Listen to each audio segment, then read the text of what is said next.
हरि ओम नमो सद्दाण नमो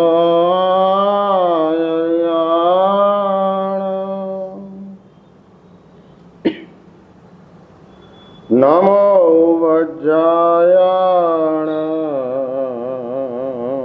नमो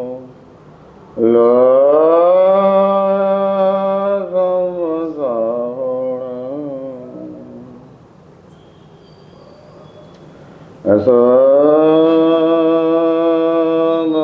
जन्म कर स्वभावपणासण मंगलाणं च सव्यसे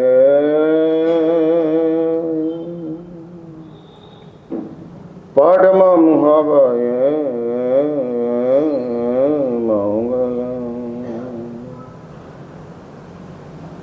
जय जगजीव जनी बियाण अजग गुरु जगाण जगण हो जगबंधु जय जग प्रिया महो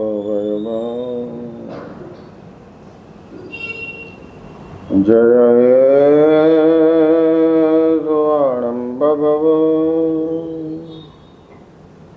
तीर्थयराणौ पश्चिमो जय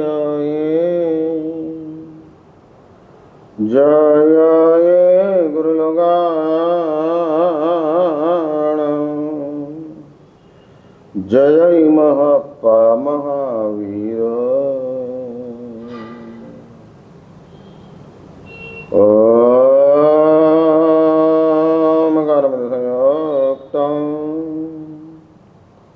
नित्यं ध्यायन्ति योगिनः कामदं मोक्षदं चैव ओंकाराय नमो नमः। अज्ञानातिमिरन्दनं ज्ञानाञ्जनशलाकया नेत्रमनमेलनं येन तस्मै श्री गुरवे नमः।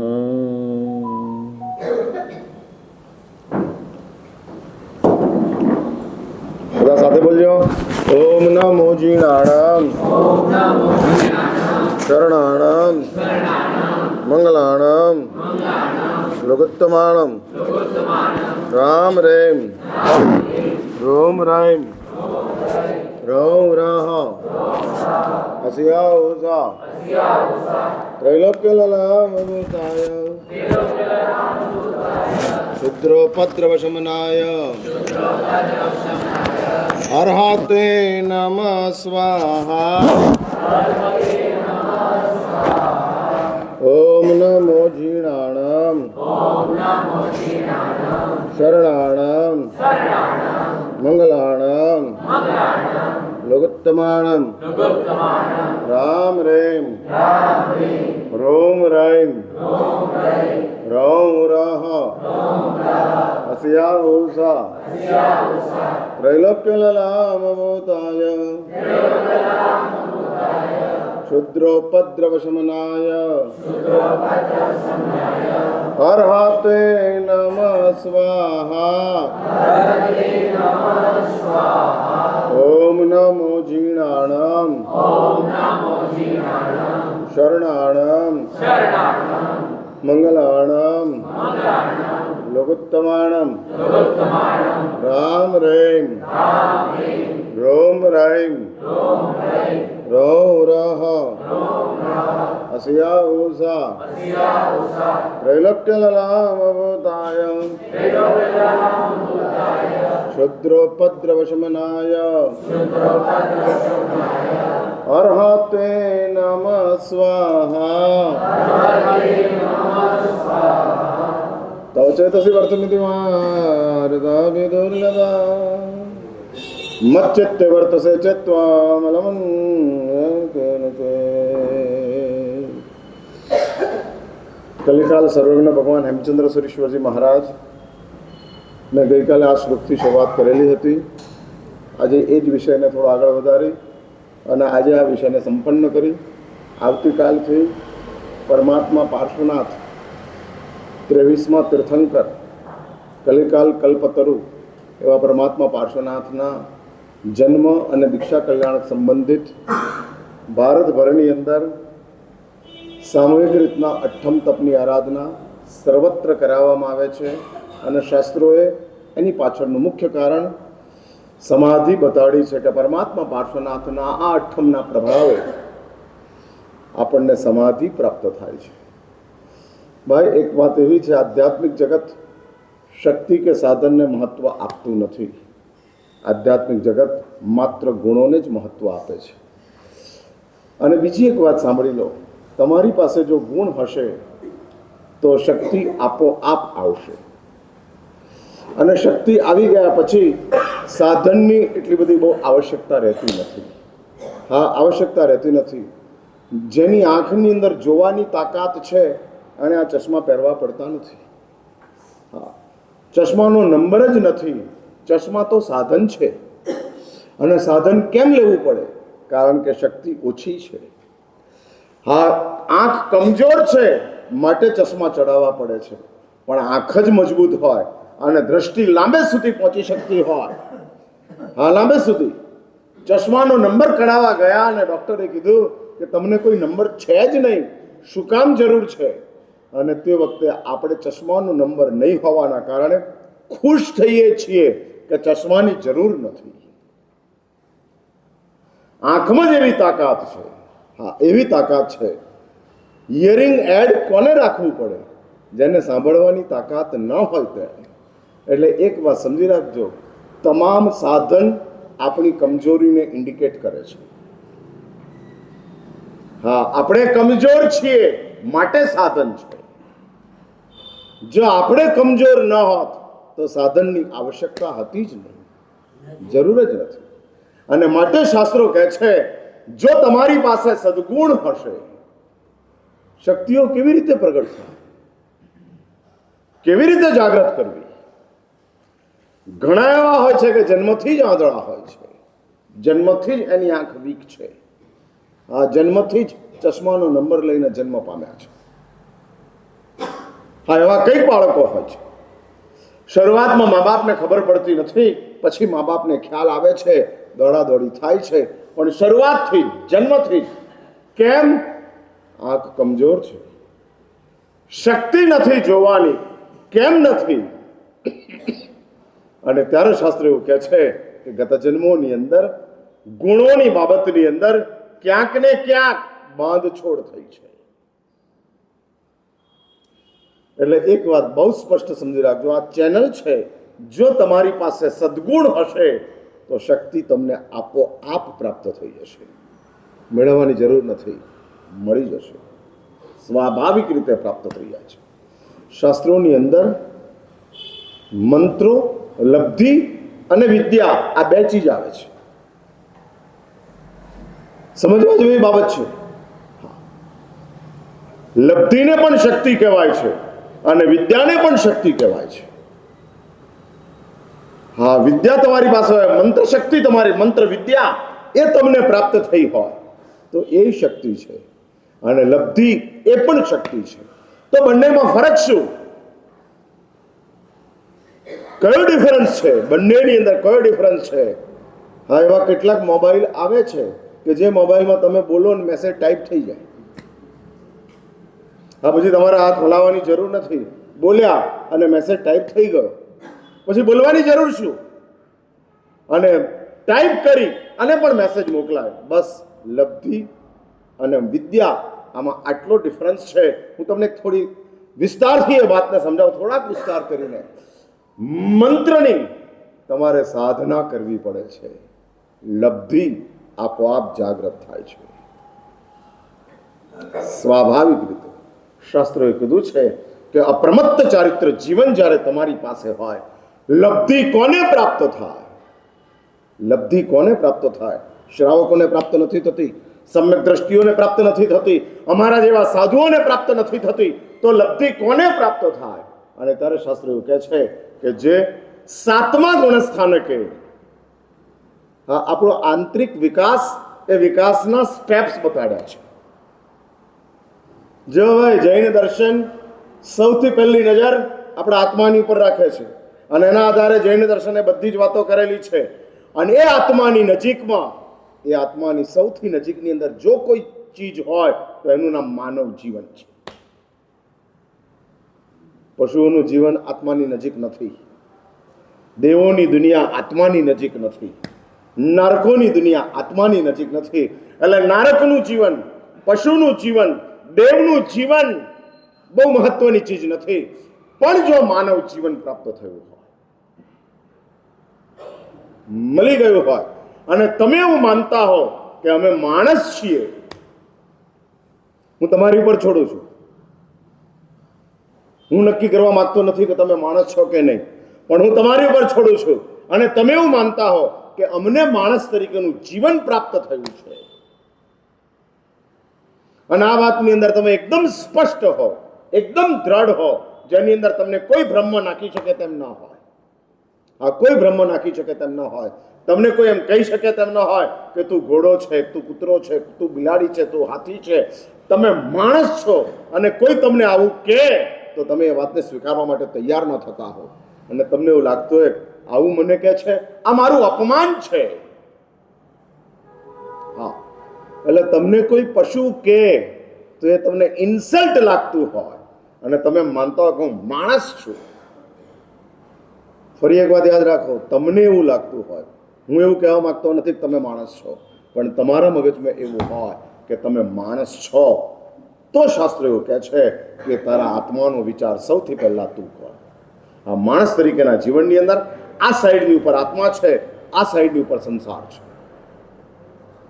આ વચ્ચે એક માણસ તરીકેનું જીવન છે, સેન્ટરની અંદર.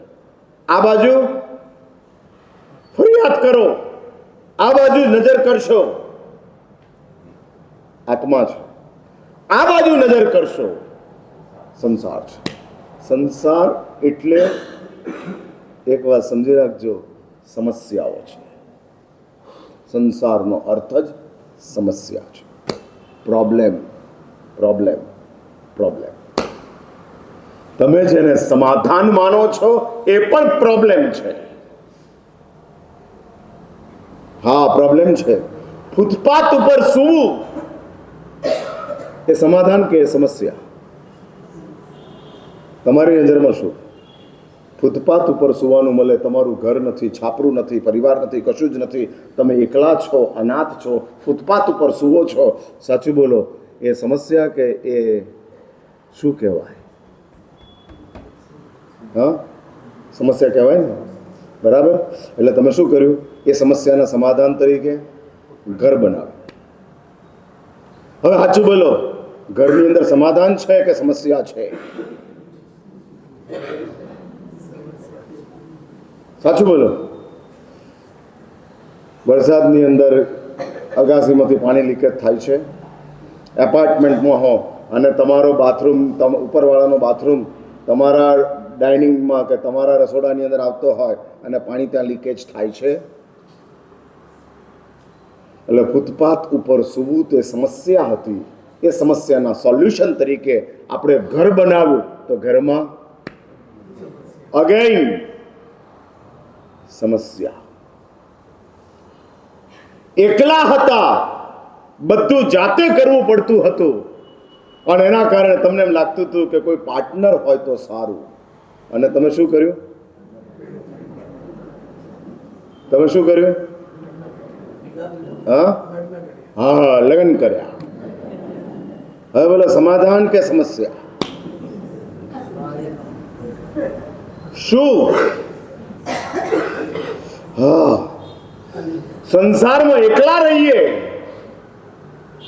લોકો એમ કહે કે વાંઢો છે, હા, ભાઈને કોઈ દેતું નથી, અને વાંઢો છે એવી સંસારની અંદર વાયકા ફેલાય. અને એના નિમિત્તે તમને એમ લાગ્યું કે આ સમસ્યા છે, આ સમસ્યાના સોલ્યુશન તરીકે આપણે લગ્ન કરો. અને લગ્ન સમસ્યા કે સમાધાન? What is? કઈ ચીજ છે? ભાઈ જે લાગતું હોય બોલવાનું, સમાધાન લાગતું હોય તો વાંધો એટલે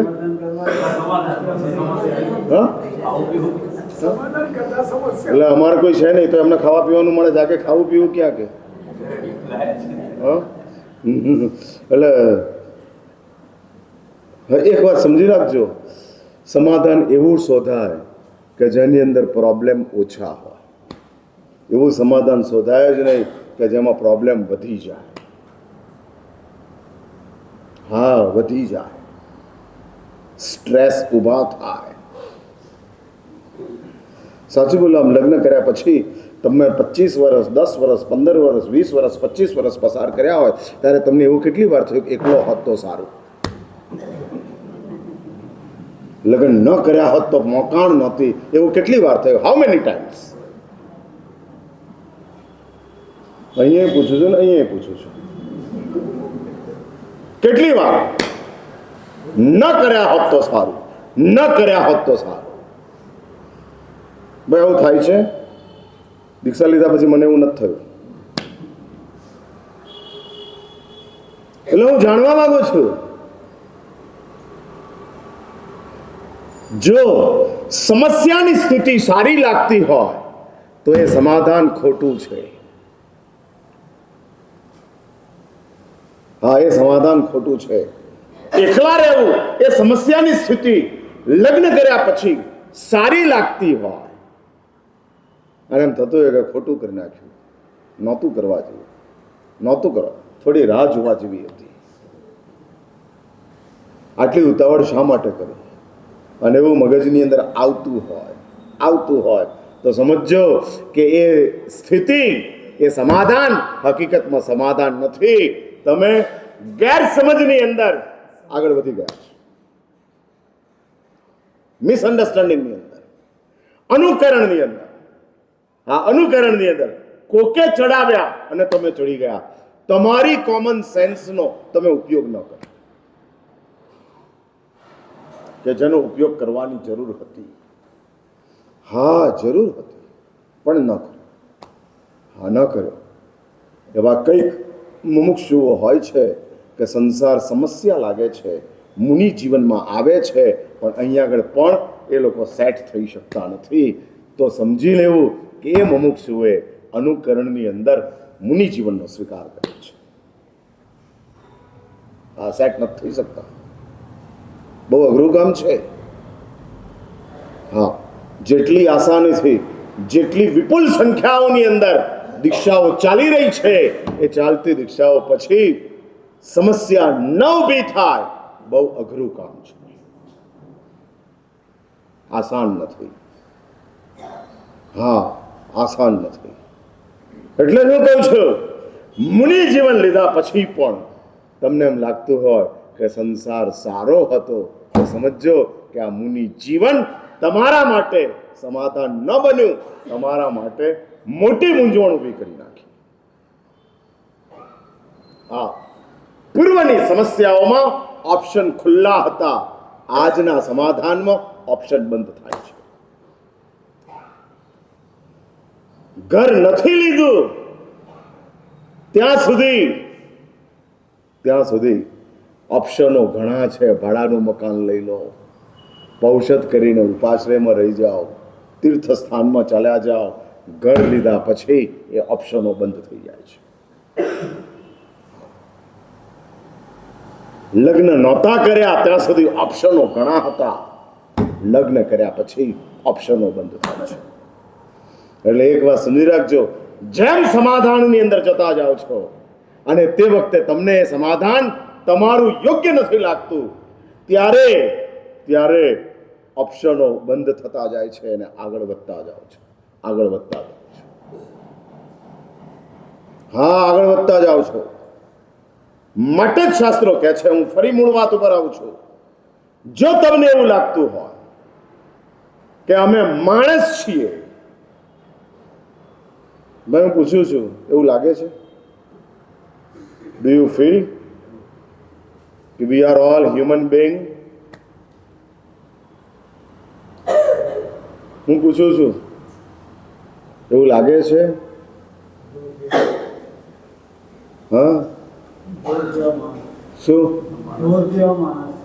ભાઈ સામાયિક ઊભા નહીં થવા અહીંયા આગળથી? વ્યાખ્યાન પેલા નહીં જવાય. આવ સૌથી આગળ બેસો છો ને આવી રીતે વચ્ચેથી ચલા જાઓ છો. એટલે હું કહું છું, આપણી પાસે એવું લાગે છે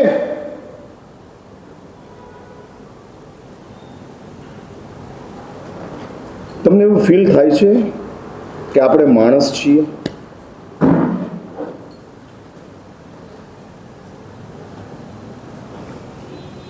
કેમ કઈ જવાબ નથી? તો હજી મારે આગળ વાત કરવી છે.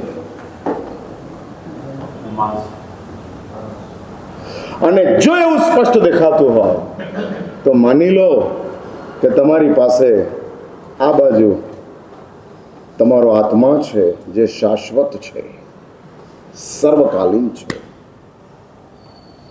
આ સર્વકાલીન છે. કાલથી આવતા નહીં હો. હા, સર્વકાલીન છે આત્મા.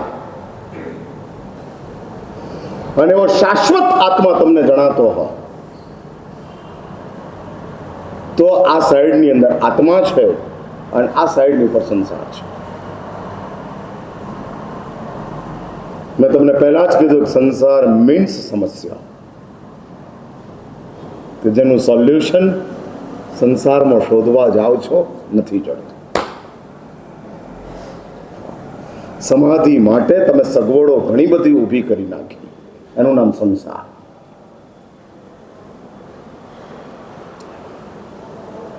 સમાધિ માટે સગવડો આવશ્યક ન હતી, સમાધિ માટે સમજ આવશ્યક હતી. શી રીતે સમાધિ પ્રાપ્ત થાય? સગવડોથી યા સમજથી?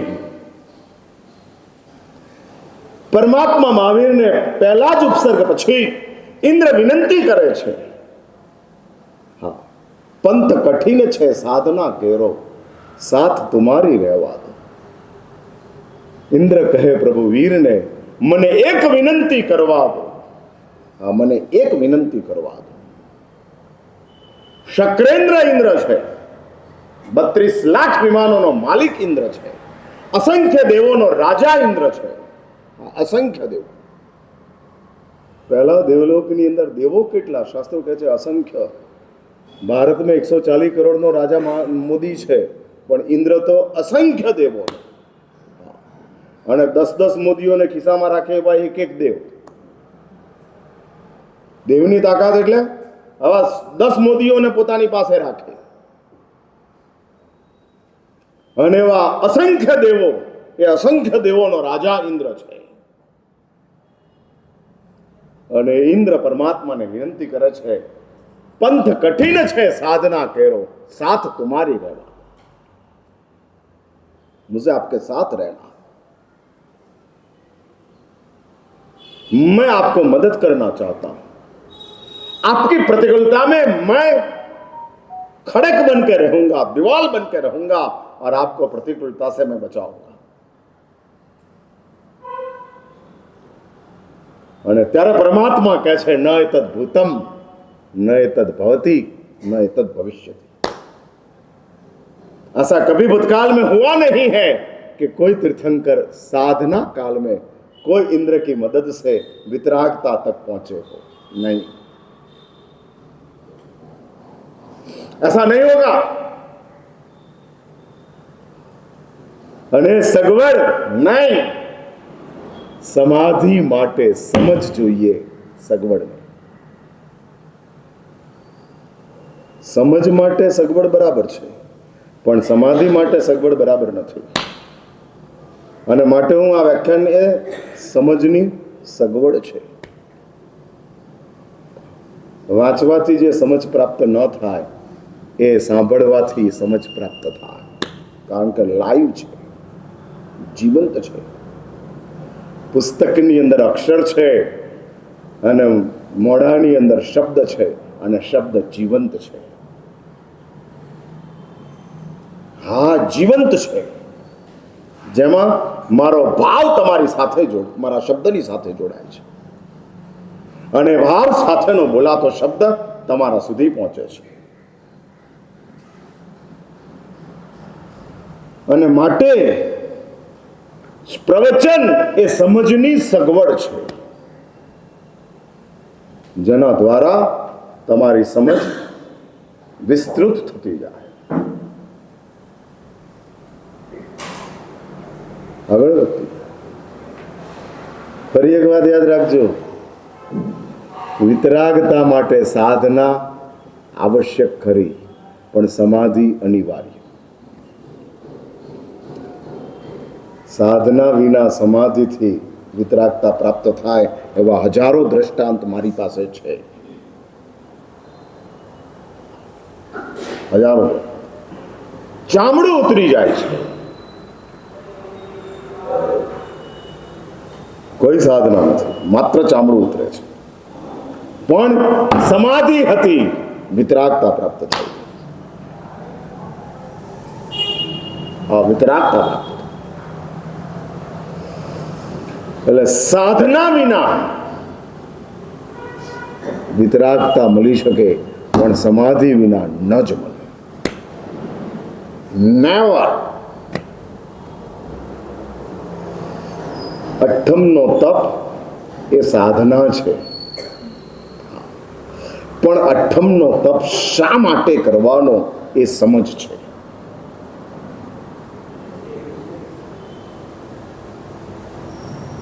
અને તે સમજ જો આપણી પાસે આવતી જાય તો સાધના સમાધિ સાથેની બને, અને સમાધિ સાથેની સાધના બને તો મોક્ષ અત્યારે નથી તો સદગતિ કન્ફર્મ થાય. ભાઈ, આપણી નજર પરલોક તરફ ખરી?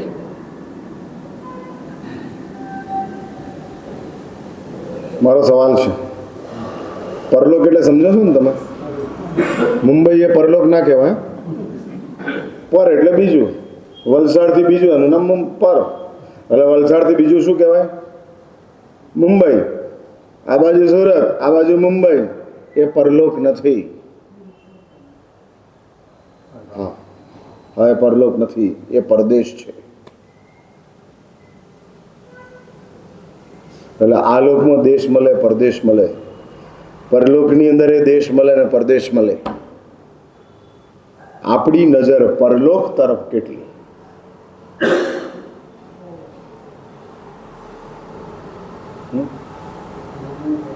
શું માનીએ છે પણ ઓછી છે. માનીએ છીએ અને ઓછી છે, એટલે આ બેનું મેચિંગ કેવી રીતે? કેવી રીતે મેચિંગ? કેવી રીતે? જો તમે માનતા હો તો નજર હોય જ, અને જો નજર હોય તો જ માનતા. ક્લાસમાંથી 50 છોકરાઓ છૂટ્યા છે, 50 છોકરાઓ છૂટ્યા છે, અને મમ્મીને એવી ખબર છે, મમ્મી એવું માને છે કે આ ક્લાસમાં મારો દીકરો છે, તો મમ્મીની નજર 49 ઉપર જાય કે એક જ ઉપર જાય? હા,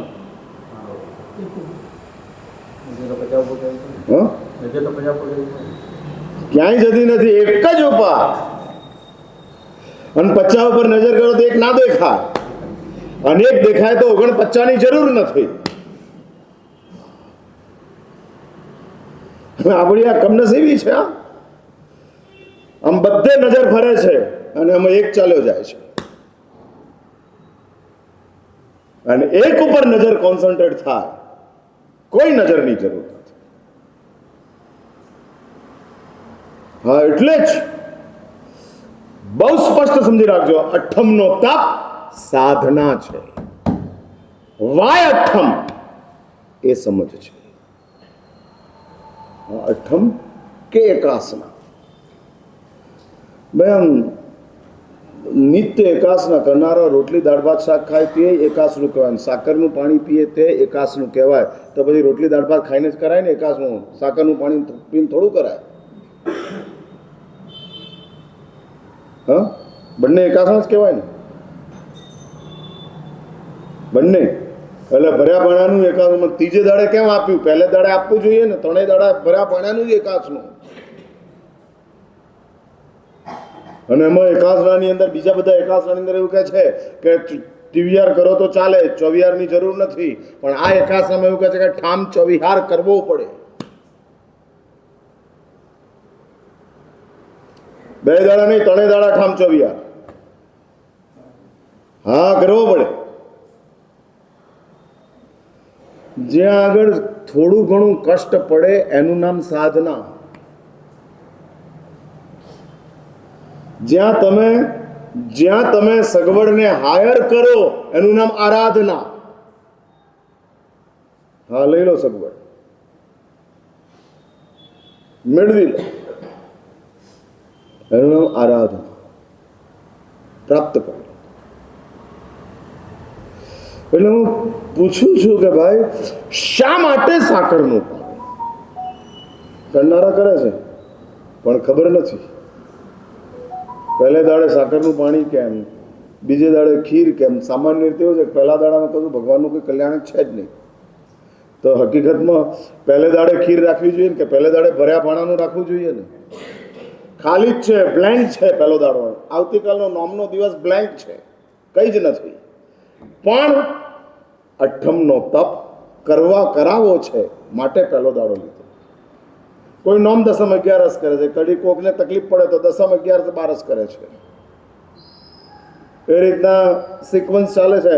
કા પહેલા એક દિવસ ખાલી, કા છેલ્લે એક દિવસ ખાલી. પણ છેલ્લે દિવસે કે જ્યારે પરમાત્માની દીક્ષા છે, પ્રભુ બધું છોડીને નીકળે છે ને તમને કહે પેટ ભરીને ખાઓ. શાસ્ત્રકારે આ વ્યવસ્થા બતાડી અને પેટ ભરીને ખાવાનું કીધું. હકીકતમાં બધું છોડીને અને પ્રત્યેક તીર્થંકર દે. હા, 24 તીર્થંકરોમાંથી 23 તીર્થંકરોએ દીક્ષાના દિવસે ઉપવાસ કે છઠ કે અઠમ હતા. તો ભાઈ આમ છેલ્લે દાડે ભર્યું પાણું કરાય કે છેલ્લે દાડે ખાલી સાકરનું પાણી રખાય? હા, આપણને કયું શીખવાડ્યું એટલે આપણે ચાલુ કરી દીધું, પણ એની પાછળનું વિજ્ઞાન આપણે જાણતા નથી. અને એ જાણવા માટે પ્રવચનો છે. વિધિ કરવા માટે છે, વિધિ સમજવા માટે પ્રવચન છે. હા, વિધિના બે વિભાગ છે, કરવાની અને સમજવાની. તમારો ભાર ક્યાં આગળ, કરવામાં કે સમજવામાં? ચલો, ટાઈમ થઈ ગયો, વાત પૂરી કરું. 2 મિનિટ. હા, ઉઠાડવાનો ટાઈમ એકદમ ફિક્સ જ રાખીશ. 9:45 એટલે 9:45 સમાપ્ત કરી દઈશ.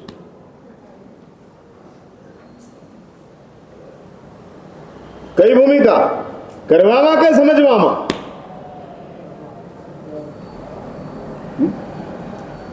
વિધિ કરવામાં રસ કે વિધિ સમજવામાં રસ?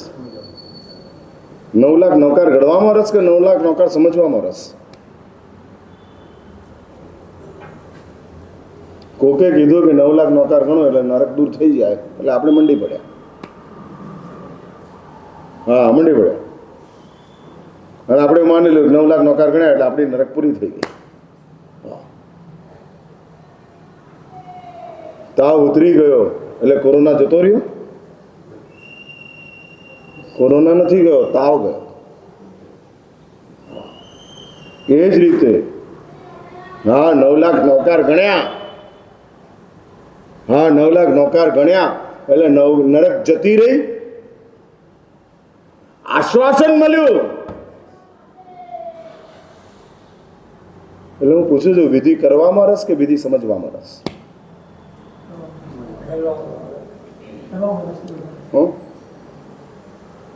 શેમાં ઇન્ટરેસ્ટ?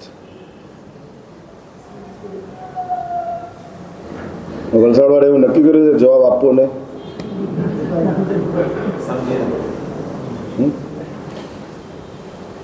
હા, એટલે તમે બોલવાનું બંધ રાખ્યું છે એવું? થોડા એક્ટિવ રહેવાનું. આપણે વ્યાખ્યાનમાં બેઠા છીએ, પ્રવચન સભા છે, પ્રાર્થના સભા નથી. હા હા, એટલે પ્રાર્થના સભામાં એક જ જણ મળે, બાકી બધા મળે. અને પ્રવચન સભા એવી કે વક્તા અને શ્રોતા બે બોલતા જાય. તો શ્રોતાએ કેટલું બોલવાનું એ વિવેક હોવો જોઈએ પાછો. હા, નહીં તો શ્રોતા જ બોલવા માંડે, વક્તા શાંત થઈ જાય. એટલે એ વિવેક રાખો, કેટલું બોલાય ને કેટલું ન બોલાય. પ્રભાવના હોય તો એક જ લાડુ મળે, પછી કે બીજું આપ ના. સ્વામી વાત્સલ્ય નથી, પ્રભાવના છે. સ્વામી વાત્સલ્યમ તું 5 ખાય તો વાંધો નહીં, પણ પ્રભાવનામાં હા એક જ હોય. હા, એટલે શ્રોતા પ્રવચનની અંદર પ્રભાવનાની જેમ બોલતો હોય અને વક્તા પ્રવચનની અંદર સ્વામી વાત્સલ્યની જેમ બોલતો હોય. હા, એટલે સમજી રાખવાનું. હું એ પૂછું છું, ચલો ટાઈમ થઈ ગયો. કરવામાં કે સમજવામાં? કાલ નક્કી કરીને આવજો. હા, કાલથી આ 8મ તપની આરાધના શરૂ થાય છે. એકાસનાની આરાધના શરૂ થાય છે. મેં શરૂઆતમાં કીધું તેમ ભગવાન પરમાત્મા પાર્શ્વનાથની ઉપાસના સમાધિ માટે છે. અને સમાધિ એ સદગુણ છે.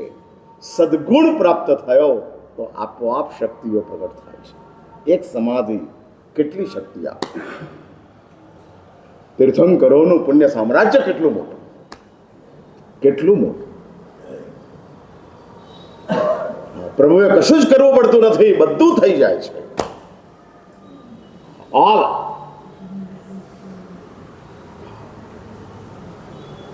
ભગવાને એવું નથી વિચારવું પડતું કે મારે દેશના આપવી છે. ભગવાન પહોંચે છે ને સમવસરણ થઈ જાય છે. ભાઈ, એક સમવસરણની વેલ્યુ કેટલી?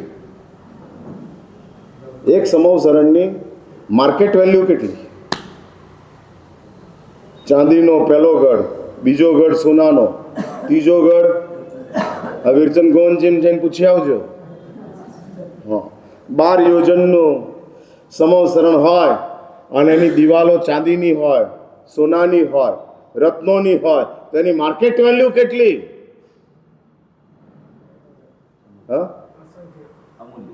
હા, કોઈ સંખ્યા થાય એવી નથી. અને સમવસરણ તીર્થંકર દેવોની હાજરીમાં સ્વાભાવિક બની જાય છે. એક સમાધિએ કેટલી શક્તિઓ પેદા કરી દીધી, કેટલા સાધનો આપી દીધા. એટલે આ સમાધિ શું ચીજ છે અને શા માટે પરમાત્મા પાર્શ્વનાથની સાથે આ સમાધિ જોડાયેલી છે? હા, ભગવાન મહાવીરનો છઠ નિર્વાણ કલ્યાણકની સાથે જોડાયો છે.